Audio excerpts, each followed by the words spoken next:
مفتی صاحب اس مسئلے کی وضاحت فرما دیجیے، کیا جانور کا دانتا ہونا ضروری ہے؟ اگر جس جانور کے دانت نہیں ہیں اس کی قربانی نہیں ہوگی، اس مسئلے کی شرعی وضاحت فرما دیجیے۔ لک الحمد یا اللہ والصلاۃ والسلام علیک یا رسول اللہ، اما بعد فاعوذ باللہ من الشیطان الرجیم، بسم اللہ الرحمن الرحیم۔ اس مسئلے کی ابتداً دو صورتیں ہیں، دونوں کو توجہ کے ساتھ سنا جائے۔ پہلی صورت تو یہ ہے کہ شریعت مطہرہ نے جانور کی قربانی کے اندر جو معیار رکھا ہے اس کی عمر کا وہ پورا ہونا ضروری ہے۔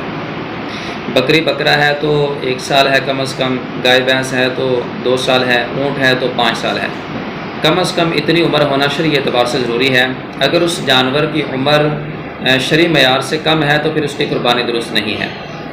جانور نے چاہے دانت نکالے ہیں نہیں نکالے، وہ دانتا ہے یا نہیں ہے، اس کو ہم مطلقاً نہیں دیکھیں گے۔ ہم دیکھیں گے کہ اگر اس کی عمر شرعی معیار کے مطابق پوری ہے تو اس کی قربانی درست ہے۔ اور دوسری مسئلے کی صورت یہ ہے کہ اگر اس جانور کی شرعی معیار کے مطابق عمر تو پوری ہے لیکن اس جانور کے دانت نہیں ہیں، تو علامہ علاء الدین حصکفی علیہ الرحمہ نے در مختار کے اندر اس مسئلے کی صراحت فرمائی کہ اس جانور کی قربانی درست نہیں ہے جس کے دانت نہیں ہیں۔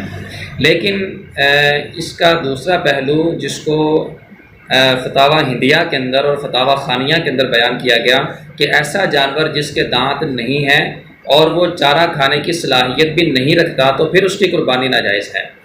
اگر اس جانور کے اندر چارہ کھانے کی صلاحیت موجود ہے، اس کے مسوڑے اس قدر مضبوط ہیں کہ وہ چارے کو کھا لیتا ہے، تو ایسی صورت کے اندر یہ عیب میں شمار نہیں ہوگا بلکہ اس جانور کی قربانی شرعاً درست ہوگی۔ اگرچہ اس کے دانت نہیں ہے لیکن چارہ کھانے کی صلاحیت اس میں موجود ہے تو ایسے جانور کو قربان کیا جا سکتا ہے۔ لہٰذا یہ شریعت کے اندر اس مسئلے کی 2 صورتیں ہیں۔ اگر جانور سارور کا ہے، اس کے دانت نہیں ہیں، تو پھر ہم دیکھیں گے کہ وہ چارہ کھانے کی صلاحیت رکھتا ہے یا نہیں رکھتا۔ اگر چارہ کھانے کی اس جانور کے اندر صلاحیت موجود نہیں ہے تو اب اس جانور کی قربانی درست نہیں ہے۔ اگر چارہ کھانے کی صلاحیت اس میں موجود ہے تو اب اس جانور کی قربانی کی جا سکتی ہے۔